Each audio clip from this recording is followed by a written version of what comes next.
The sound of the machines was the first thing I heard, a steady, monotonous beep that blurred with the artificial breathing keeping my chest moving. It was hard to open my eyes. The white hospital light hit me like a knife. My arms felt heavy, my throat was parched, my tongue numb from the tube still keeping me alive. I had no idea how much time had passed. I only knew I was alive, or at least I thought I was, until I heard their voices. They were there, my children. I thought they'd be crying, grateful I was still breathing. But no, their words were cold, measured, sharp as scalpels. "If he dies, I get the house," said a voice I recognized immediately. Ethan, my oldest son, the same one who swore years ago he'd never fight over money. "Don't get your hopes up," replied Lucy, my youngest. "Mom always said that house was for me." "You already have your business. Don't play the victim." "That business is in the red, Lucy," chimed in Adrian, the middle child, the quiet one, the one who always calculated before he spoke. "I just want everything split evenly." I had to fight the urge to move, to rip out the tube, to scream that I could hear them, but I couldn't. My body wouldn't obey me. I was a prisoner in my own body, an invisible witness to my own children's greed. I heard them get closer to the bed. I could feel their shadows fall across my face. "What if he lives?" Lucy asked, her voice low, as if she was afraid I could actually hear them. "He won't last long," Ethan said, with a coldness I never imagined hearing from my son. "The doctor said his heart is weak. He's over 60. The body just can't take this much." "We should talk to the lawyer," Adrian added. "Better to get everything settled before things get complicated." In that moment, something inside me shattered. It wasn't my heart. It was something deeper, more invisible, a bond that had been tightening for decades, and that night, in that white room, it finally snapped. I pretended to be unconscious. I kept listening. Every word was a fresh wound. There was no love, no sorrow, not even fear of losing me. Just a desperate focus on material things, on the assets I had worked my entire life to build. I remembered my hands, cracked and calloused from hauling concrete when I was young, the days I skipped meals so they could have more. I remembered their mother, my wife, Eleanor, telling me that one day it would all be worth it, that we were raising grateful children with values, with respect. But in that cold room, I understood that we had been wrong. We had raised vultures, not heirs to a legacy of love. The monitor's beeping sped up. One of them, I think it was Lucy, got scared. "Dad's moving," she said, her voice thin. "Relax, it's just a reflex," Ethan answered. "He can't hear us." "Oh, if you only knew, my son. If you only knew how clearly I hear you." I sensed someone else, maybe a nurse, enter the room. Her steps were soft, firm. I heard her speak in a gentle tone. "Please, keep your voices down. The patient needs calm." "He's asleep. He's not aware of anything," Adrian replied, annoyed. "Don't underestimate someone fighting to live," she replied, with a firmness that surprised me. There was a tense silence. I could imagine my children's uncomfortable glances. Then I heard them leave, one by one. The door clicked shut, and only the sound of the machines remained, constant, relentless. The nurse came over to me. I felt her warm hand on mine. "Sir," she whispered, "if you can hear me, blink." I gathered every last bit of strength I had, and I did it. One slow, heavy blink. She let out a sigh of relief. "So you did hear them," she murmured. "Don't worry, I won't say a word." Her voice was like a balm. For the first time in days, I felt I wasn't completely alone. She knew, she had heard, and that small gesture of complicity planted a seed inside me, the seed of a comeback. I spent the night awake, my eyes half open, staring at the ceiling, listening to the faint hiss of the oxygen. I couldn't move, but my mind was working overtime. I replayed every word, every tone, every sigh from my children. They were no longer my heirs. They were my executioners. And as the sunrise began to light up the room, an idea started to take shape in my head. I wouldn't confront them with rage or shouting. I would do it with calm, with the same patience I had used to build my life, brick by brick. I would give them a lesson they would never forget. When the nurse returned, she smiled at me. I looked at her, my eyes damp, and she understood without me having to speak. I knew she would be my ally. "Get some rest, Mr. Miller," she told me softly. "You're going to get the strength you need." And I, with a serenity I hadn't felt in years, closed my eyes and promised myself that when I got out of that bed, this family's story would never be the same. The following days were a strange mix of pain, silence, and clarity. The hospital had a smell that stuck to your skin, a blend of disinfectant, loneliness, and fear. Every morning when I opened my eyes, I'd see the white curtains moving gently with the air conditioning and hear the distant footsteps of the nurses. I couldn't speak yet, but inside me, the words were piling up, waiting for the moment to get out. My body was slow to obey, but my mind had never been sharper. Every time I closed my eyes, I relived that conversation my children had at my bedside. Their voices wouldn't leave me. They haunted me. The coldness with which they discussed my assets, as if I were already a corpse, echoed in my head. I saw myself, motionless, listening, unable to defend myself. It was torture, yes, but it was also my fuel, because I understood something. If I had survived, it wasn't by chance. It was to settle a debt with the truth. The nurse who had discovered I was awake, her name was Claire. She was my silent angel. She was young, maybe 40, with a soft voice but a firm gaze, the kind that seems to see more than you're showing. Every morning she'd greet me with a smile and help me move my hands, my feet, exercising the muscles that had gone dormant. She was patient, warm, and above all, discreet. She never mentioned what she'd heard that night, but in her gestures, in the way she looked at me, I knew she understood what was on my mind. "You took 3 steps today," she told me one day, proud. "Not everyone recovers like this after what you've been through." I could only manage a difficult smile. My throat was dry, my voice still weak, but my eyes said it all. I wasn't planning on giving up. As I regained strength, the memories returned, and with them, the bitterness. I saw myself years ago, working late into the night, building the family business from scratch. I remembered my hands shaking with exhaustion, my back aching, the days I didn't have time to eat but kept going anyway because my children deserved a decent future. I taught them the value of hard work, but time showed me they never learned the lesson. They got used to having, without ever asking what it cost.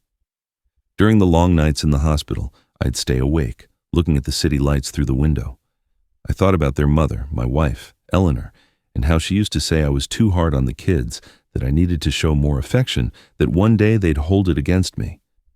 Maybe she was right, but I also knew that everything I did was out of love, a love that was now being returned to me like knives. When they finally took the tube out, the first word I said was my wife's name, Eleanor. Claire smiled. "You must have loved her very much." "I still love her," I managed to say, my voice hoarse. "She wouldn't have left me alone." Claire nodded. Her silence was more eloquent than any answer. She didn't ask about my children. Maybe she'd already noticed something in this family was broken. Days turned into weeks. My body responded little by little. I learned to walk again, first with a walker, then on my own. Each step was a silent declaration of resistance, and with everyone, my determination grew. I wouldn't confront them with rage or shouting. I would give them something they would never forget, the weight of their own shame. Claire helped me write my first notes. She brought me a pen and a legal pad, knowing I needed to unload what was eating at me. There, I began to plan, not with malice, but with precision. On each sheet, I wrote dates, memories, names, details nobody else knew. I wasn't planning revenge. I was planning justice. Justice for a father who gave everything and received only greed in return. One day, while she was changing my bandages, I asked her in a low voice, "Do you have children, Claire?" "Yes," she said without dropping her smile. "2, still little." "Then you'll understand me," I replied. "When you give your life for your children, the only thing you expect is respect. Not money, not praise, just respect." She nodded, her eyes glistening. "Sometimes children forget what their parents keep silent about," she said softly, "and that hurts more than any illness." Her words hit my soul. She understood. She knew my sickness wasn't just in my body, but in my heart. That same night, while everyone was asleep, I stood up on my own for the first time. I walked slowly to the bathroom mirror. I looked at myself. The reflection staring back startled me. A gaunt face full of new lines with sunken eyes, but with a new light in them. This wasn't the defeated man who entered this hospital. This was someone different, a man who had come back from the dead with a mission. I went back to bed and wrote on a fresh sheet of paper what would be the first step of my plan. Family lunch, 2 weeks after discharge. That phrase was my promise. This lunch wouldn't be a celebration of life. It would be a judgment, a feast of truths. Claire found me at dawn, the paper still in my hand. She read it without a word. She just looked at me and, with an almost imperceptible nod, agreed. "You're right," she said. "Sometimes you have to lead by example, even when it hurts." I smiled at her, and for the first time since that night I heard my children's betrayal. I felt peace, because I knew that even though they thought they had won, I still had the final say. Going home after the hospital was a relief, at first, but only for a few minutes. As soon as I crossed the threshold, a strange silence hit me, the kind that settles in places where love no longer lives, only convenience. Everything was in its place. The same furniture, the grandfather clock inherited from my father, the family photos on the mantel. But they weren't memories anymore. They were evidence of a past that hurt to look at. This house, which had been a refuge so many times, felt foreign, as if I were suddenly a guest in my own home. Ethan was the first to greet me. His smile was forced, too wide to be sincere. He hugged me awkwardly, his arms barely grazing me, and said in that hypocritical tone I now knew so well, "Good to see you on your feet, old man. We were worried you wouldn't be coming back." "Worried," he said, "not hoping, not praying. Worried." As if my death had been a logical, almost practical possibility. Lucy appeared behind him, carrying a tray with juice and some pastries. She kissed my cheek with a fake affection, like someone checking off a box. Adrian, the middle child, just nodded from the couch, phone in hand, more interested in his notifications than in my return. "Dad," Lucy said, sitting across from me, "you should have stayed in the hospital longer. You're not fully recovered." "I'm better now," I answered calmly. "The doctor discharged me, and there's no better place to heal than at home." "Of course," Ethan interrupted, barely smiling. "Though, if you need any help managing your affairs, you know you can count on me." I looked at him in silence. My affairs. That's what he called it. Not my life, not my health. My affairs. That phrase was all the confirmation I needed. Nothing had changed. The greed was still alive, quieter, but more ravenous. During the first few days, I feigned weakness. I walked slowly, using a cane, and spoke in a tired voice. This put them at ease. They believed I was still fragile, that my mind was scattered, that my body was barely holding on. And that's when they lowered their guard. The masks began to slip. Ethan spent more time than usual in my home office, shuffling through papers. Lucy insisted on managing my medications, making sure to control every dose. And Adrian, with his calculated calm, started talking to me about investments, about selling certain properties to secure the family's future. I listened to them attentively, pretending to nod along, but in reality I was observing, measuring every gesture, every word. The illness had taken my strength, yes, but it had given me something more powerful: clarity. For the first time, I was seeing my children without the veil of blind love. I saw the adults they had become, not the children I once held, and what I saw wasn't nobility. It was ambition disguised as concern. One afternoon, while Ethan was on the phone in the backyard, I heard his voice carry. "Don't worry, Martha. If this all goes smoothly, we'll have the house in 2 months. My old man is barely aware of anything anymore. It's just a matter of time." I knew then he was talking to his wife, my daughter-in-law. Always elegant, always distant.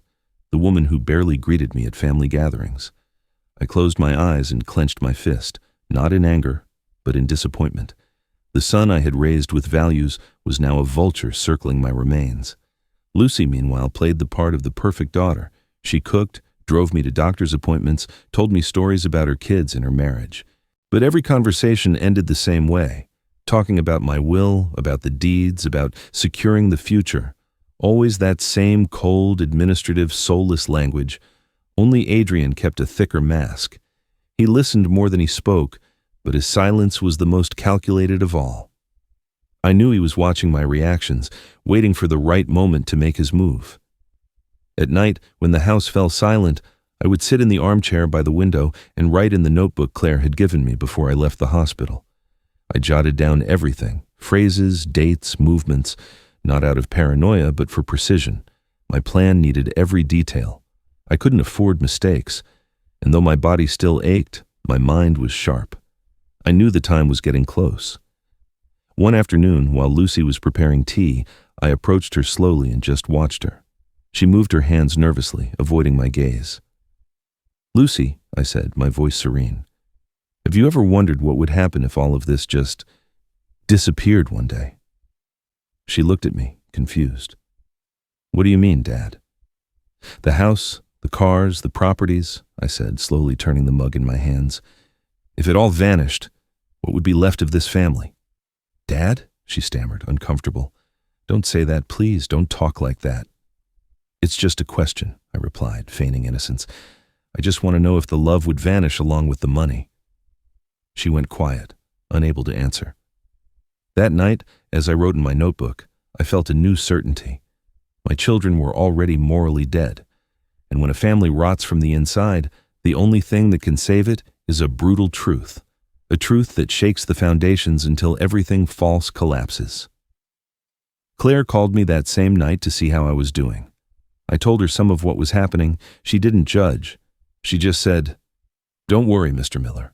The heart knows when to act, but don't do it for revenge. Do it for justice."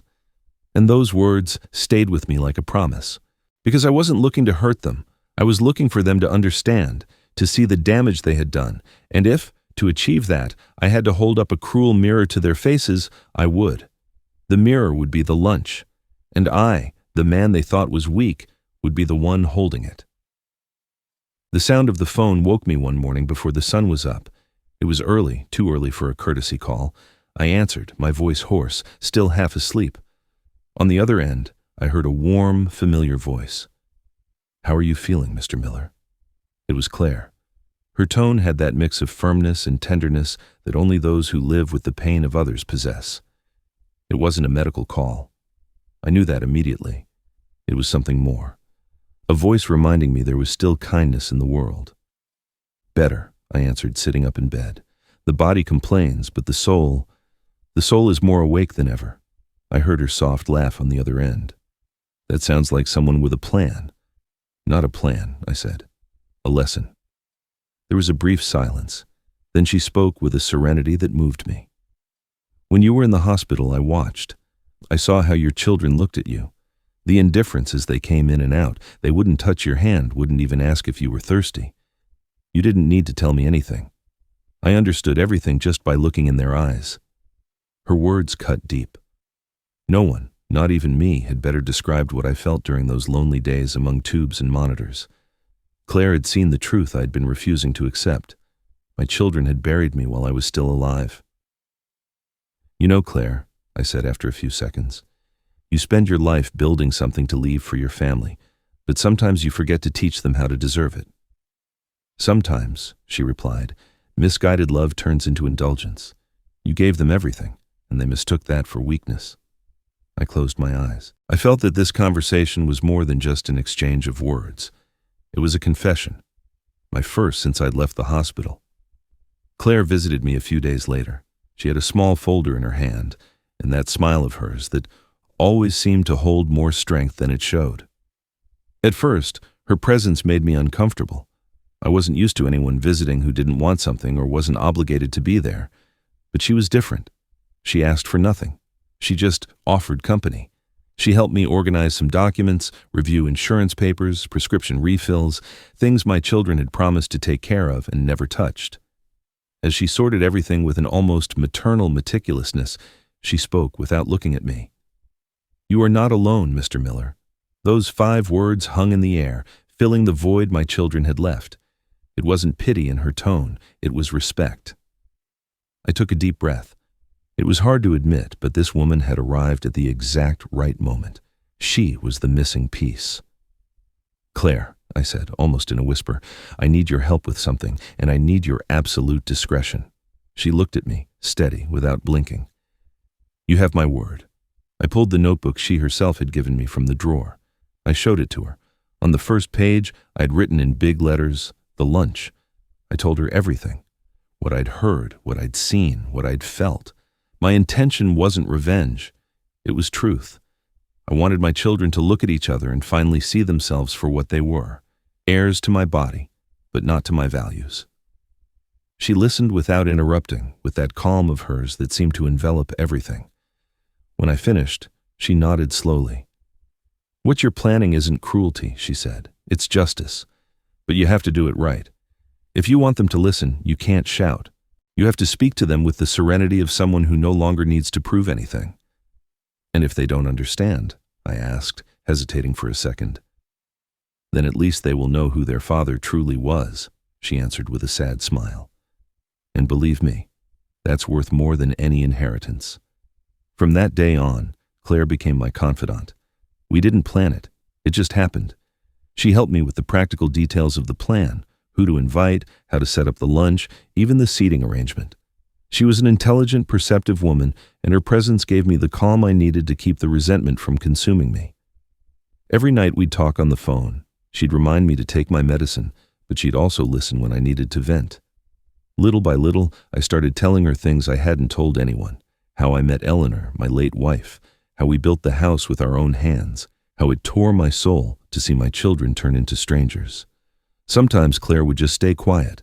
I could hear her breathing on the other end of the line, steady, patient, and in those silences, I found peace. One afternoon, as we reviewed the guest list for the lunch, she asked, "Are you inviting your grandchildren too?" "Yes," I answered without hesitation. "They need to be there. They need to see the truth with their own eyes. I don't want them to grow up believing that money is more important than blood." She nodded. "Then do it with dignity. No yelling, no tears. Just the truth." That night, I slept better than I had in a long time. I no longer dreamed of the hospital bed or my children's voices arguing over my estate. I dreamed of Eleanor, smiling from a distance as if she approved of what was to come. When I woke at dawn, I knew the time had come to stop being the victim. I had a purpose, a plan, and an ally who reminded me every day that I was still the master of my own destiny. The lunch would be in 1 week. The table was already set in my mind. All that was left was to light the fuse. The day dawned overcast, with a thick air that hinted something important was coming. The calendar marked exactly 2 weeks since I'd left the hospital.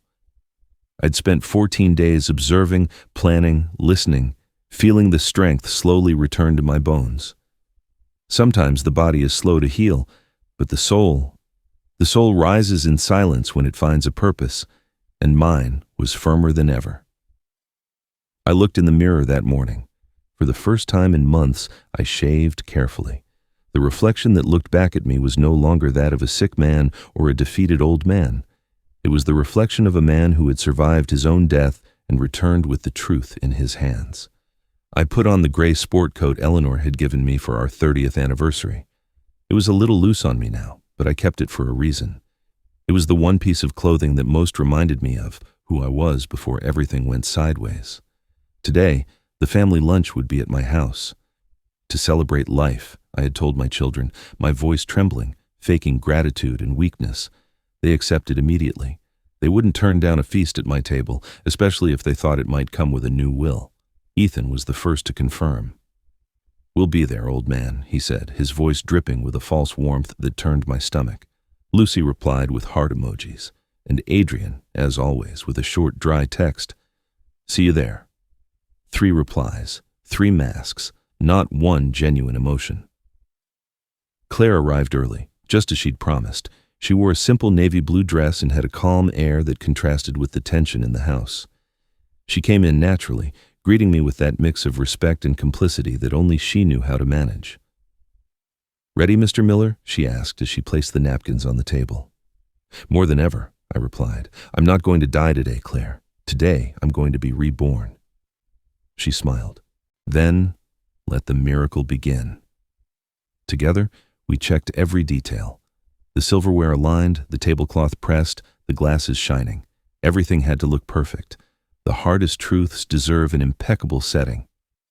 Claire had prepared some simple but elegant dishes: roast beef, potato salad, red wine, and an apple pie, my favorite dessert. The taste of family, she'd said, and she was right. If anything was going to be seared into my children's memory, it would be the irony that the most bitter day of their lives smelled like home. I sat for a moment at the empty table. I looked at the assigned places, 3 seats across from me, one to my right for Claire, and smaller ones at the end for my grandchildren. I had thought of everything, every position, every distance, every possible line of sight. This lunch wouldn't be a gathering. It would be a carefully directed play. While we waited for them to arrive, Claire came over and said quietly, "Remember, don't let the anger drag you in. Your serenity will be your strength." I nodded. I knew. If I raised my voice, I'd lose my authority. But if I spoke calmly, every word would land like a dagger. The clock struck 1. Outside, the sound of engines announced their arrival. First, Ethan in his new SUV. He got out with his wife Martha, both dressed up as if they were going to a business meeting. Then Lucy arrived, all perfume, carrying gifts wrapped with gold ribbons. Details, I thought, that cost nothing when you're expecting something much bigger in return. Finally, Adrian showed up with his usual neutral expression, accompanied by his wife and their 2 kids. I greeted them with a faint smile. I pretended to be weak, slurring my words a little, walking with the cane I no longer needed. I wanted them to believe the fragile old man was still there, never suspecting that this same old man had returned to judge them. We sat down. Claire served with discretion, moving among them with a silent elegance. My children spoke among themselves with forced laughter, avoiding my gaze. They made small talk: the weather, business, politics. None of them mentioned the hospital. None of them asked how I really felt. As I watched them, I noticed the little gestures I'd missed before. Ethan, scanning the dining room, his eyes calculating the value of the objects. Lucy, fixing her hair, looking at her reflection in the wine glasses. Adrian, mentally taking notes every time I spoke about my company. It was all so obvious. It hurt. "Dad, you look better," Lucy said suddenly, feigning surprise. "You even look younger." "Maybe death rejected me," I answered with a half-smile. They all laughed, but their laughter sounded hollow, like echoes in a cave. We made a toast. The wine tasted metallic. No, harsh, like the truth waiting to be spoken. While we ate, I watched them closely. Each one was playing a role in this family drama. The successful son, the devoted daughter, the sensible son.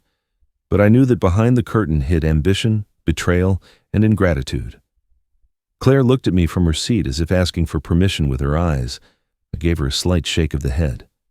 Not yet. The time wasn't right. When the clock struck 2:30, I felt the air thicken. The kids had already gone outside to play. The table was covered in empty plates and half-filled glasses, the calm before the storm. Then, I slowly raised my glass. In a steady voice, I said, "Before we continue, I want to thank you all for coming. This lunch means a lot to me." My 3 children looked at me, some with suspicion, others with false tenderness. "I've been through some difficult times," I continued, "the illness, the hospital, the loneliness, but I've also had time to think. And there are some things you need to know." Absolute silence, only the faint tick-tock of the clock on the wall. Sometimes you have to get sick to see clearly, to hear what you didn't want to hear before. I paused. I saw Ethan swallow hard, uncomfortable. Because when you're intubated, unable to move, you find out who loves you, and who is just waiting for your last breath to divide up your things. Claire lowered her gaze. A chill ran through the room. Lucy's mouth fell open, but she didn't get a chance to speak. I smiled calmly. "Don't worry," I said, my tone soft. "I haven't finished speaking." And I understood then that the lunch had only just begun. The night before, the lunch was long. I didn't sleep.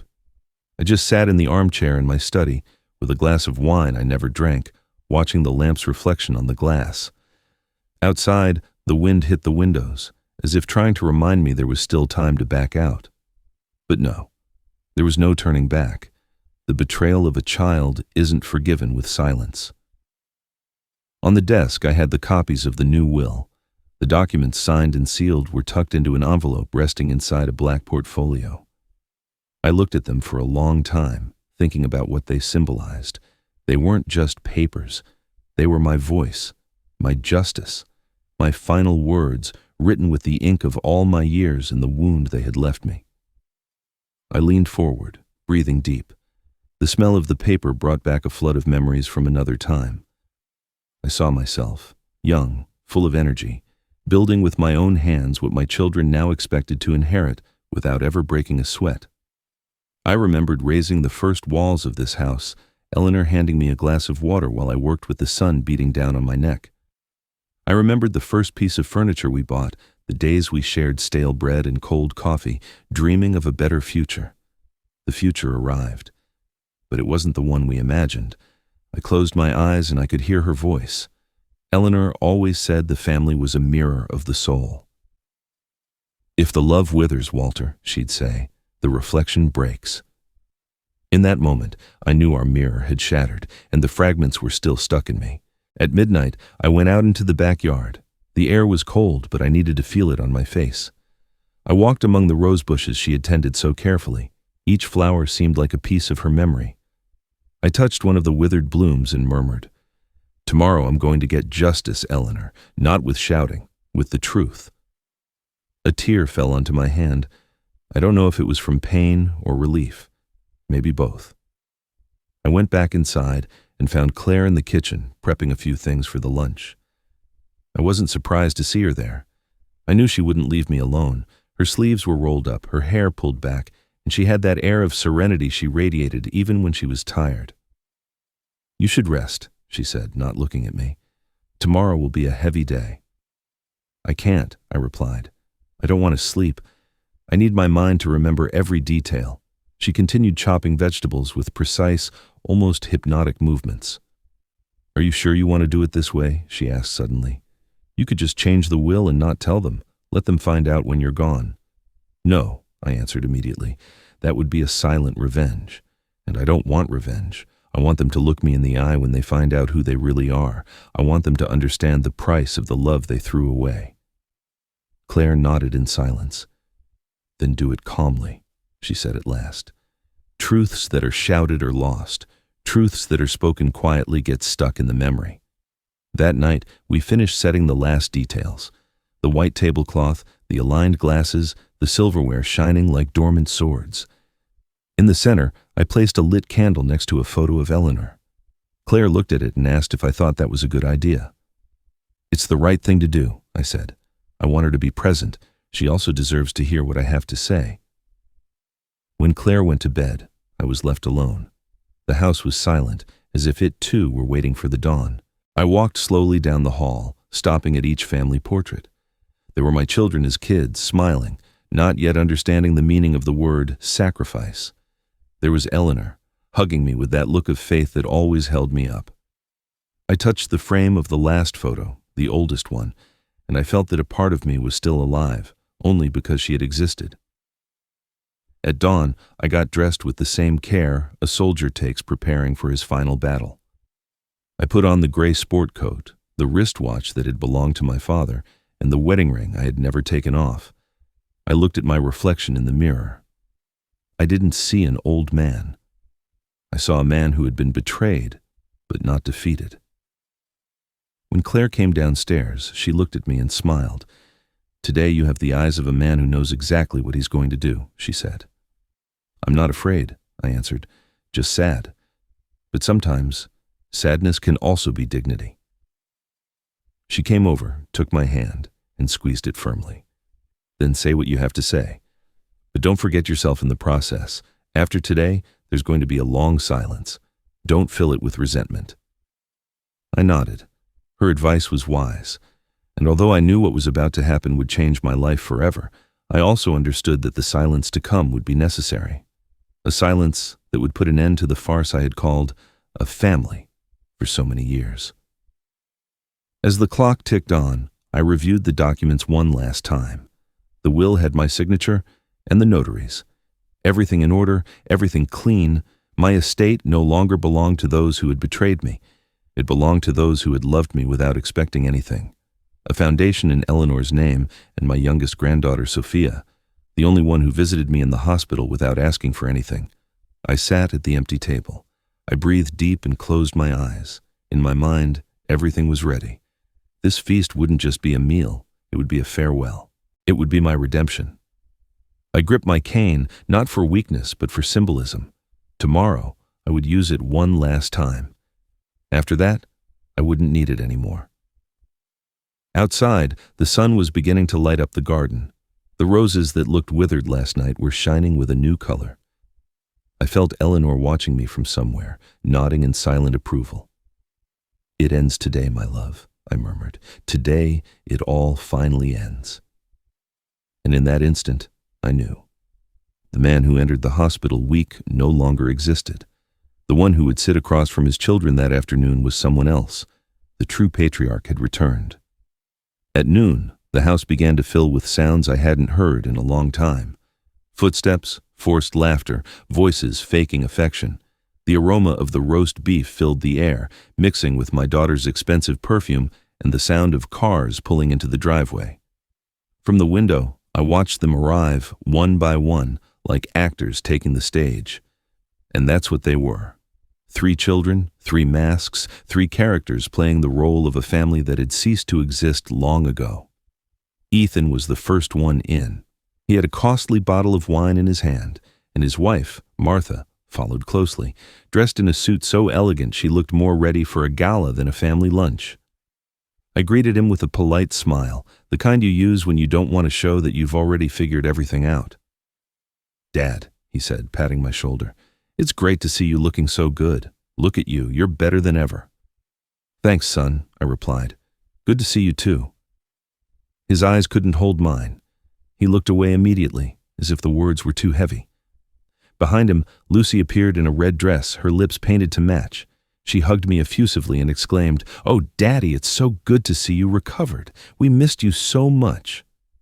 We missed, I thought, an empty word when the mouth doesn't know how to say it with truth.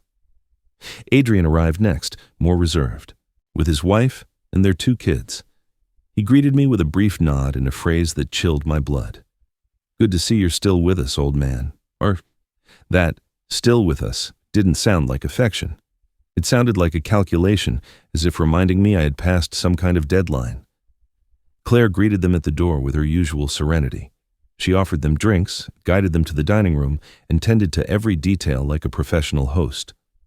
I watched it all in silence from my chair. Her presence gave me strength, but also balance. I knew if she weren't there, the rage might have won out too soon. The table was set with almost symbolic care. The white tablecloth, the shining glasses, the silverware, aligned with precision. In the center, a lit candle next to a photo of Eleanor. No one dared to ask why it was there, but they all glanced at it. I noticed, and I was glad. It was only right that their mother's presence made them uncomfortable. For the first few minutes, the atmosphere was a comedy. They talked about trivial things, the grandkids, vacation plans, the housing market. Lucy laughed too loudly. Ethan bragged about his business.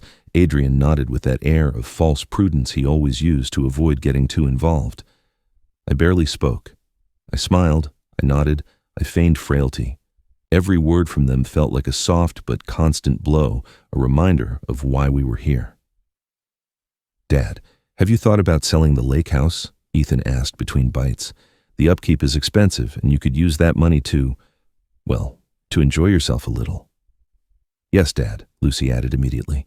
"There's no point in keeping things you don't use. Besides, I imagine you'll want to make sure everything is divided up before it's too late."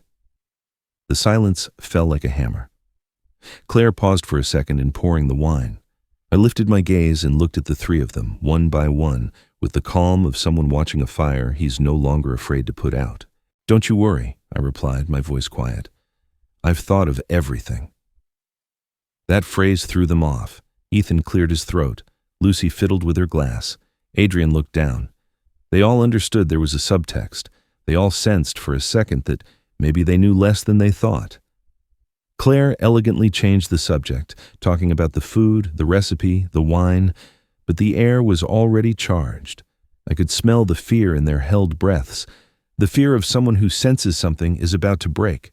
For the rest of the meal, I just watched them. I focused on the smallest details, how Ethan looked at Eleanor's photo with a mix of discomfort and guilt, how Lucy bounced her foot under the table every time the word money was mentioned, how Adrian gripped his fork tightly when I spoke. They had all spent years believing they knew me. But that afternoon, I understood something that disturbed them. I knew them too, and better than they imagined. Claire watched me from the end of the table, her calm expression reminding me not to rush. She was waiting for my signal, but not yet. I wanted them to relax, to lower their defenses. I wanted the poison of the truth to seep in slowly, like a sweet wine before the final blow. When the main course plates were cleared, I asked Claire to serve the dessert. The apple pie, Eleanor's dessert. As soon as the aroma filled the dining room, something in the atmosphere shifted. Lucy smiled nervously. "Oh, Dad, how nostalgic. Mom always made this pie. Remember?" "Yes," I answered with a serenity that surprised even me. "And she made it with love, not with ulterior motives." No one answered. They all looked down, as if the air had become too heavy to breathe. Claire placed the plates and before stepping back, rested her hand on my shoulder for just a second. A brief gesture, but it was enough. The signal. I took a deep breath, raised my head, and looked at my children. "There's something I want to tell you," I announced. "But wait until we finish the dessert.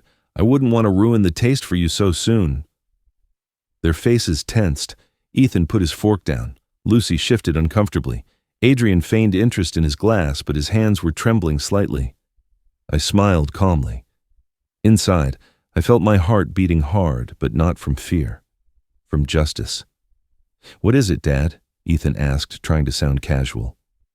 "It's about you," I replied, looking them dead in the eyes, "and about what I heard when you all thought I wouldn't live to tell the tale." The silence that followed was thick, like an invisible wall separating us all. Even the clock seemed to stop. "But relax," I added slowly with a half smile. "I didn't bring you here to fight. I brought you here to remind you who I am." And as the candle next to Eleanor's photo flickered, I knew there was no going back. The masks were about to fall, and the feast was just getting started. I took a sip of wine to wet my throat. I could feel the pulse in my temples, slow but firm. Across from me, my 3 children waited, unsure if what I was about to say was a blessing or a condemnation. The candle next to Eleanor's picture flickered softly, and in that movement, I found the courage I needed. I stroked the handle of my cane with my left hand. My voice was low, but steady. "I want to take this moment to thank you." The silence was immediate. Even the children playing in the yard seemed to go quiet. No one moved. "Yes, thank you," I repeated, "because these last few months have taught me more than all the years I have behind me. When you brush up against death, you learn things you don't see in life. You learn to listen to the silences, to tell the difference between love and convenience. And above all," I paused, "you learn to see the real faces of your own blood." Ethan shifted in his chair, uncomfortable. Lucy looked down. Adrian, as always, tried to maintain his composure. "I was in the hospital," I continued, "intubated, unable to move. You thought I couldn't hear, but I heard everything." That sentence landed on the table like a thunderclap. Claire stood motionless by the door, observing, not intervening. "I heard," I repeated, "how you argued over my assets, how you divided up the house, the money, the land, while I was still breathing." Lucy let out a choked sob. Ethan tried to interrupt, but I raised my hand. "Don't speak," I ordered. "Now, it's your turn to listen." My voice came out with a calm I didn't recognize in myself. It was the calm of a man who is no longer afraid, who has already lost everything and has only the truth left. "My whole life, I worked for you. Since I was 16 years old, my hands haven't known rest. I broke my back so you could have an education, clothes, a roof, dignity. I didn't give you luxuries, I gave you opportunities. And I did it because I believed love was a two-way street. Because I thought that at the end of the road, I would have a family to hold me up when my strength failed." I took a breath, looking at the 3 of them. None of them would meet my gaze. But I was wrong. I felt the contained rage mix with the pain in my voice. All I did was raise 3 strangers who see me as an obstacle, a piece of paperwork, a signature they're waiting for. Ethan finally spoke, his voice nervous. "Dad, that's not fair. You don't know what we were saying. You were sick, and—" "Quiet!" I yelled, slamming my open palm on the table. The sound echoed through the room. The wine sloshed in the glasses. Claire didn't flinch. I leaned forward.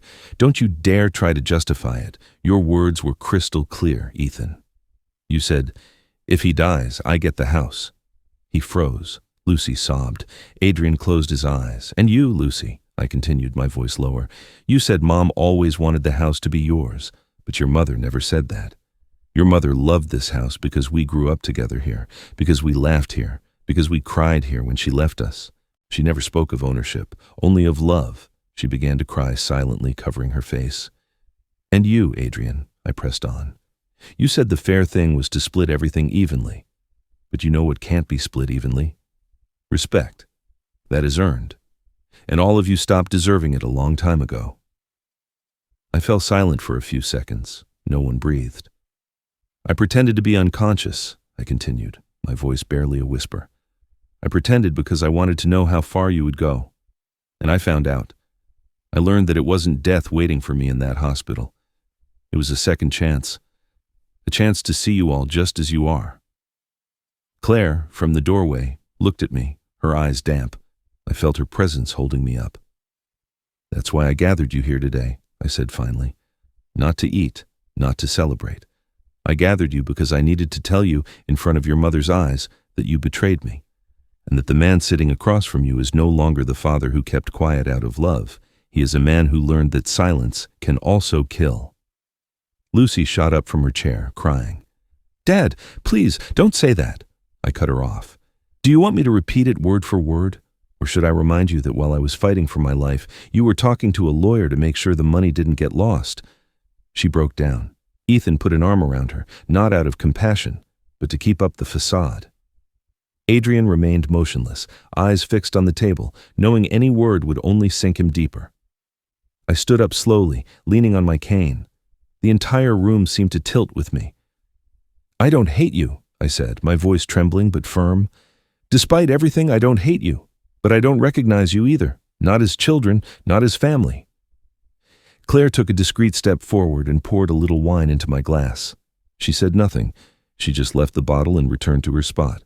Her gesture was a reminder. Stay calm. Don't let the pain steal your dignity. I raised my glass. "I want to make a toast," I said with a bitter smile, "to the life that allowed me to see the truth, and to you, for teaching me that sometimes blood isn't thick enough to be called family." Ethan didn't dare touch his glass. Lucy dried her tears with her napkin. Adrian finally looked me in the eye. In his gaze, there wasn't guilt, but a kind of quiet respect. Maybe for the first time in his life, he understood that the father they had underestimated had returned to set things right. I took a sip and set the glass down. "This isn't over," I said slowly. "The most important part is still to come." I turned to Claire, who nodded slightly.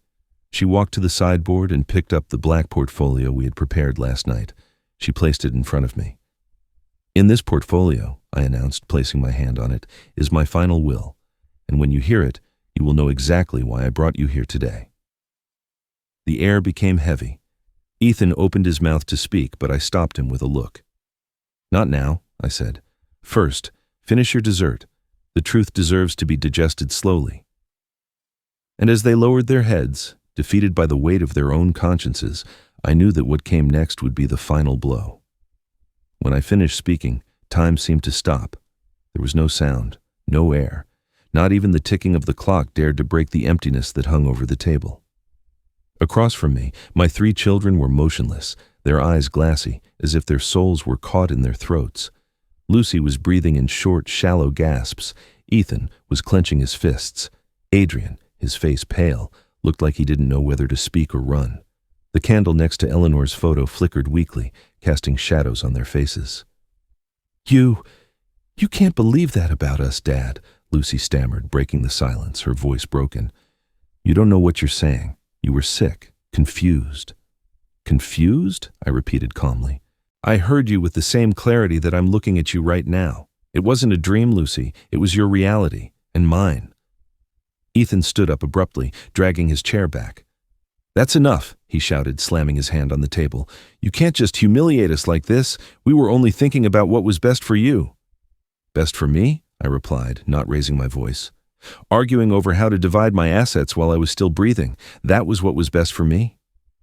Ethan opened his mouth, but no words came out. Lucy was sobbing uncontrollably. Adrian, who had been silent, dragged his hands down his face. "Dad," he murmured, "what we did was wrong. I know it, but you're partly to blame too. You raised us this way. You always made us compete. You always put your rules above everything. You never taught us how to be a family."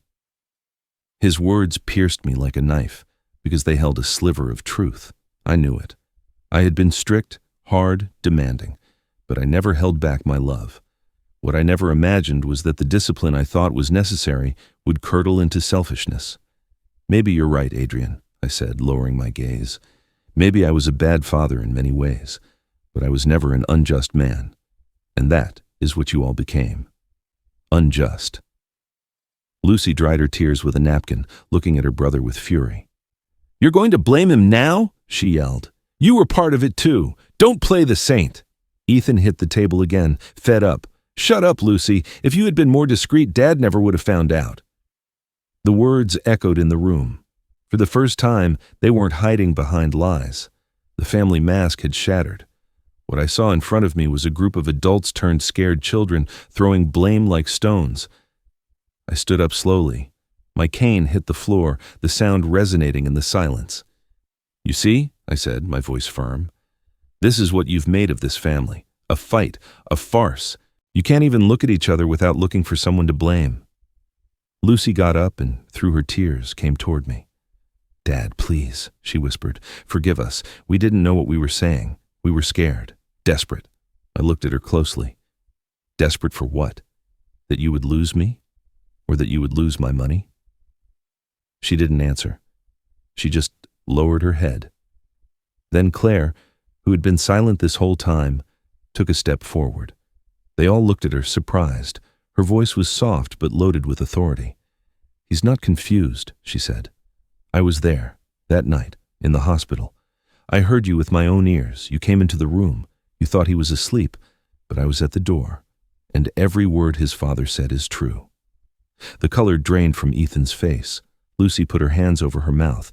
Adrian buried his face in his hands.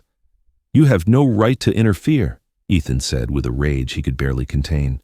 "You're just a nurse." Claire didn't flinch. "Perhaps, sir," she answered calmly.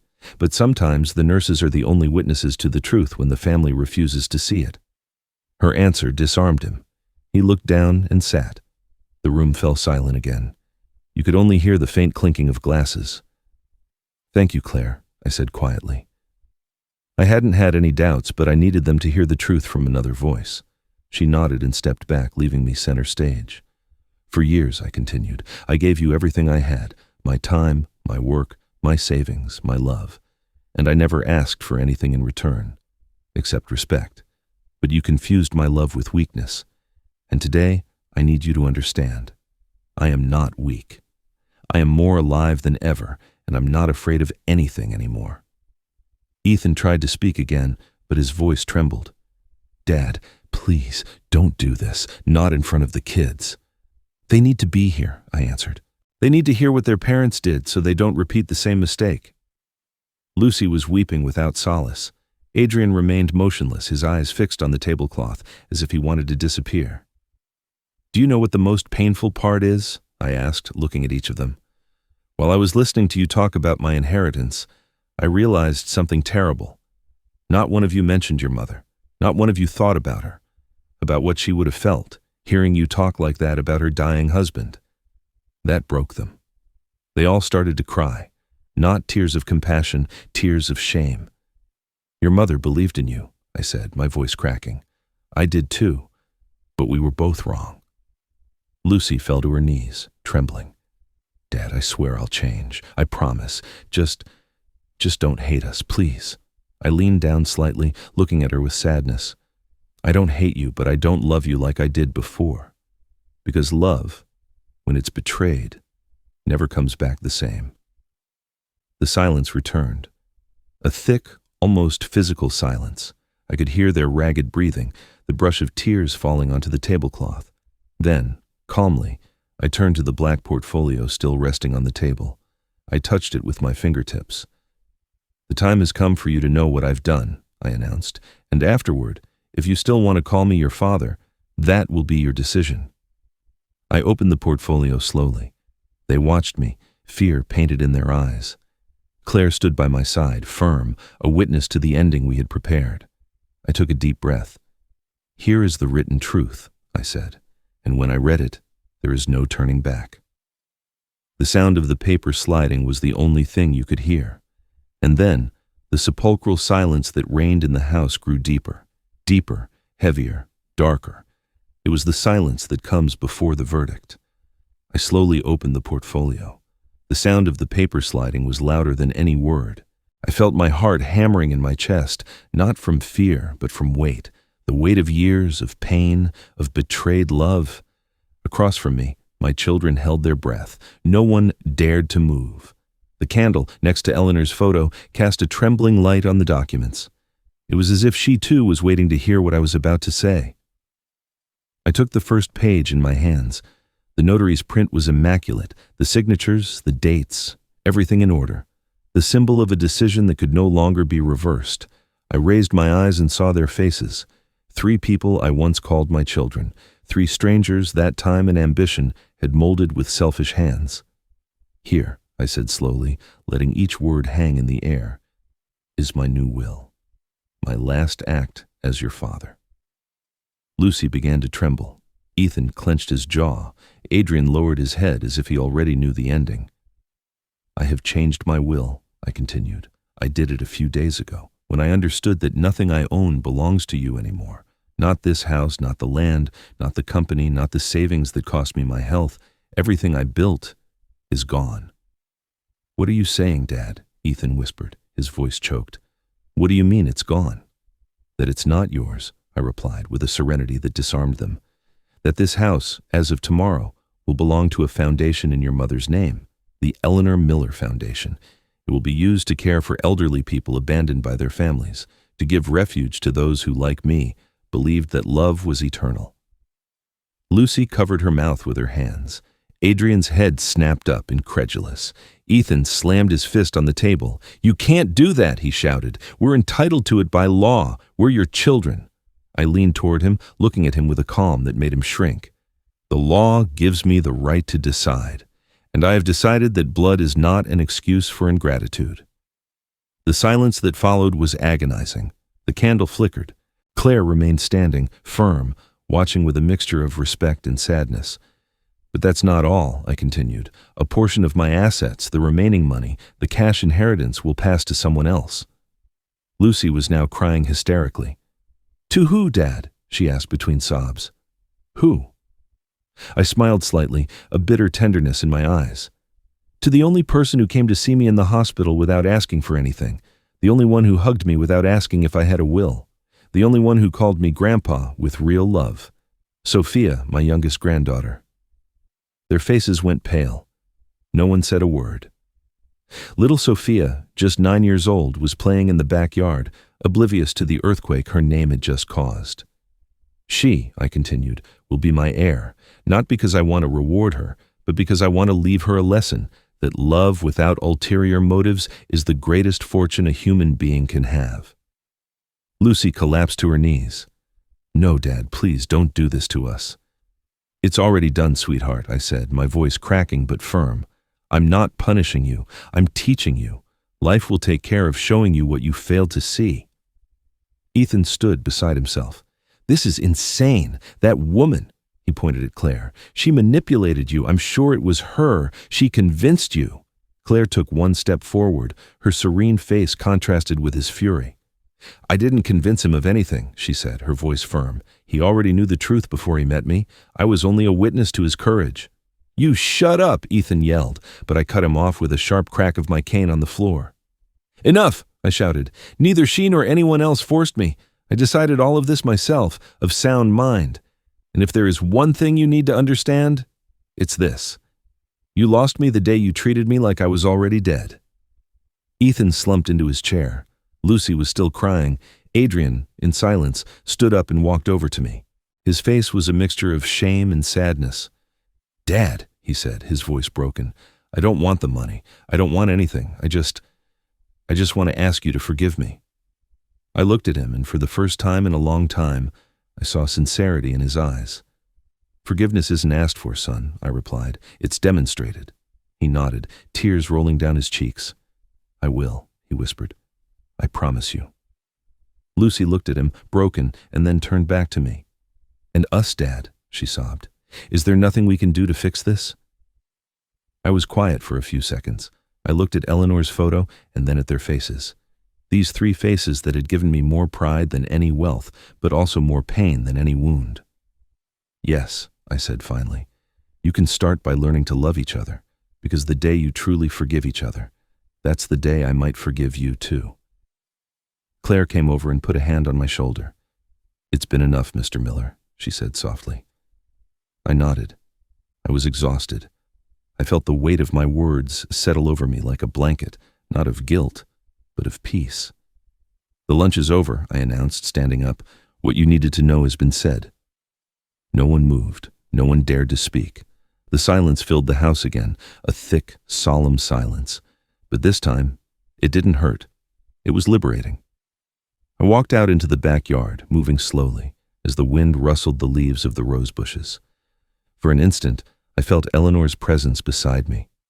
"You did it, Walter," a voice whispered in my memory. "You taught them the truth." I closed my eyes. "I don't know if they learned," I murmured, "but at least I finally spoke." And for the first time in a long, long time, I breathed without guilt. After I read the will, nothing in the house sounded the same. The air had become thick, almost unbreathable. No one dared to look at me. I remained standing, leaning on my cane, watching as each of my children digested, in their own way, the truth they had feared. It wasn't revenge I had just carried out. It was a lesson. Although in that moment, for them, it must have felt like a punishment. Ethan was the first to break the silence. His face was red, his eyes bloodshot with rage. "This isn't over," he muttered between his teeth. "I'll talk to a lawyer. I'll talk to anyone. You can't just take away what belongs to us." His voice was trembling, but more than anger, it held fear. The fear of facing a father who would no longer back down. "I don't need lawyers, Ethan," I replied calmly. "Everything was done legally. What you're demanding isn't justice. It's just custom." He clenched his fists, looked around the room, and without another word, stormed out, slamming the door so hard it made the pictures rattle in the hallway. His wife scrambled after him, embarrassed. Lucy, on the other hand, didn't move. Her face was soaked with tears, her hands shaking. "I didn't want to hurt you, Dad," she said between sobs. "I didn't know what I was saying that night.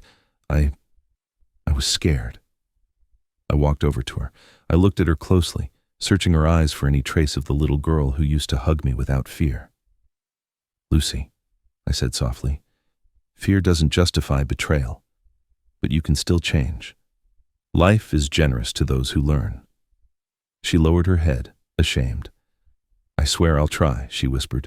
"Just don't hate me." "I don't hate you," I replied. "But love, sweetheart, can't be blind anymore." Adrian was still sitting, silent. He wasn't crying, wasn't speaking. He just stared at the tablecloth, as if the wrinkles in the fabric held the answers he never knew how to give. I went over and put a hand on his shoulder.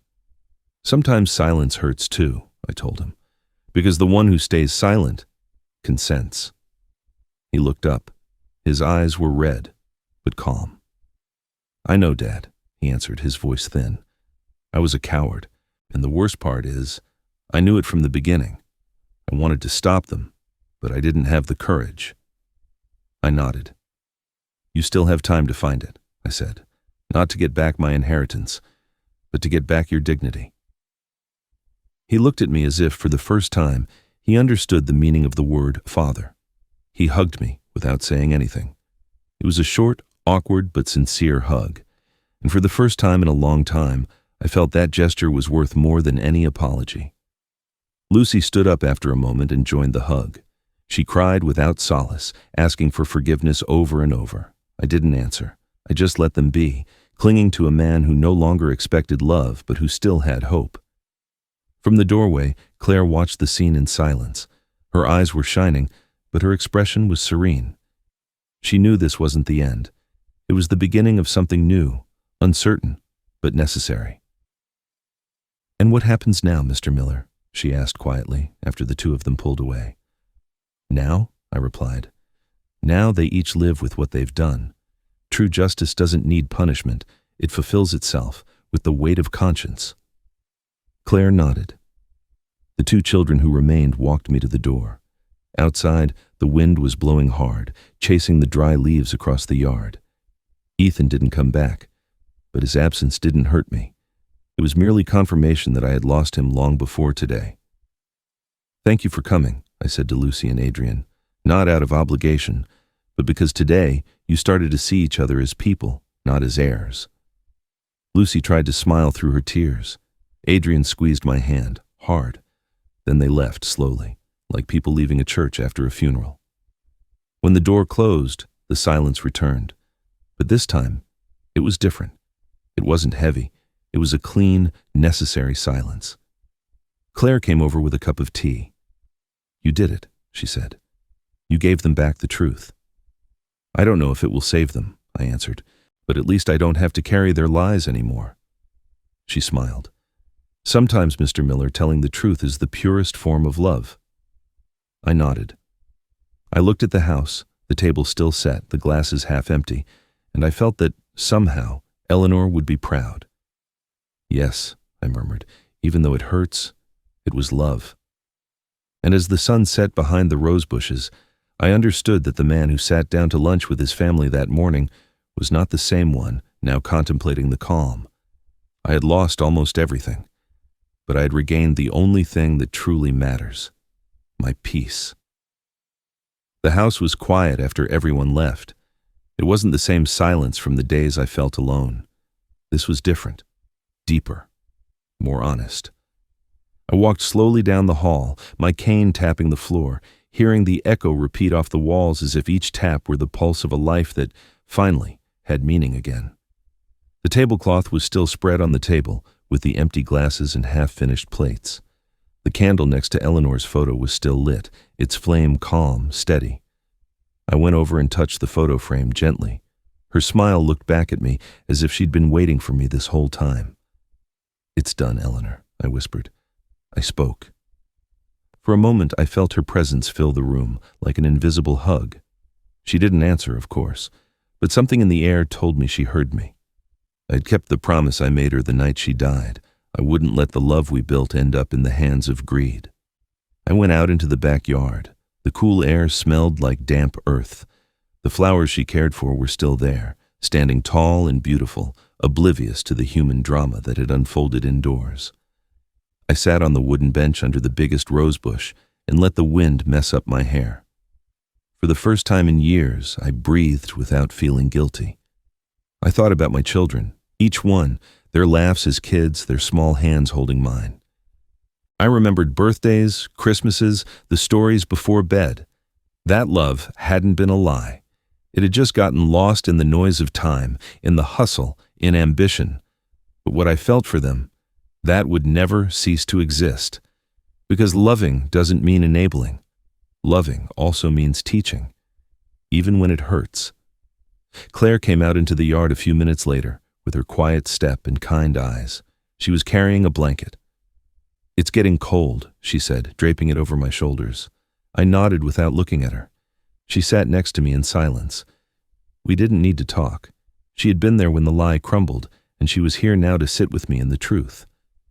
"Do you regret any of it?" she asked in a low voice. "Only that I stayed quiet for so long," I answered. "Silence is comfortable, but it also kills you slowly. And sometimes telling the truth to the people you love is the only way to save yourself." She smiled. "They'll understand one day. Maybe not today, but they will." "Maybe," I said, looking at the horizon. "And when they do, I hope they remember that I never wanted to hurt them. I just wanted them to learn that you don't demand love, you demonstrate it." We sat in silence. The sun was beginning to set behind the hills, painting the sky a golden color that gave everything an air of peace. It was a simple sunset, but for me, it tasted like closure, like a rebirth. I thought about Sophia, my granddaughter, about her innocence, the way she hugged me without asking for anything, without expecting anything. Everything I had done for her. So she could grow up knowing that kindness isn't negotiable, that family isn't measured in inheritances, but in actions. Maybe one day, when I'm gone, she'll find a letter I plan on writing for her tonight. In that letter, I'll leave her my most sincere words. Never measure love by what you receive. Measure it by what you are able to give without expecting anything in return. That will be your true fortune. The night fell slowly. The lights of the house shone warmly through the windows. I stared at the candle flame, still holding on in the dining room, and I thought it was a perfect metaphor for my life. Weak, but constant. Wounded, but still standing. I closed my eyes for a moment and listened to the wind move through the rose bushes. In that sound, I thought I heard Eleanor's voice, soft, almost a whisper. Rest, Walter. You did well. A serene peace washed over me. There was no resentment, no rage, just a sweet, meaningful exhaustion. I stood up, left my cane leaning against the bench, and walked toward the door. Each step felt lighter than the last. Before I went in, I looked at the sky one more time. Thank you, life, I murmured. Thank you for giving me the time to repair what silence destroyed. I closed the door behind me. The candle flame flickered one last time and then continued to burn. And I understood, with the quiet certainty of those who are no longer afraid, that this was my true legacy. Not the money, not the house, not the papers. It was having the courage to speak the truth and to keep on loving after doing it. Social media outro localization. Sometimes life doesn't give us second chances to say what we feel, but when your heart has been wounded by the ones you love, you still have the truth. And the truth, even when it hurts, also sets you free. The man in this story didn't seek revenge. He sought justice. He didn't want to punish his children. He wanted to teach them that love without respect turns into a chain. And when he had the chance to break it, he did it with dignity. Because family isn't measured by blood. It's measured by actions. If this story moved you, I invite you to reflect. How many times do we stay silent, afraid of losing the love of our family? And how many times do we forget that respect is the deepest form of love? Tell us in the comments what part touched your heart the most. Like this video if this story made you feel something real, and subscribe to the channel because every day we share new stories full of emotion, truth, and hope.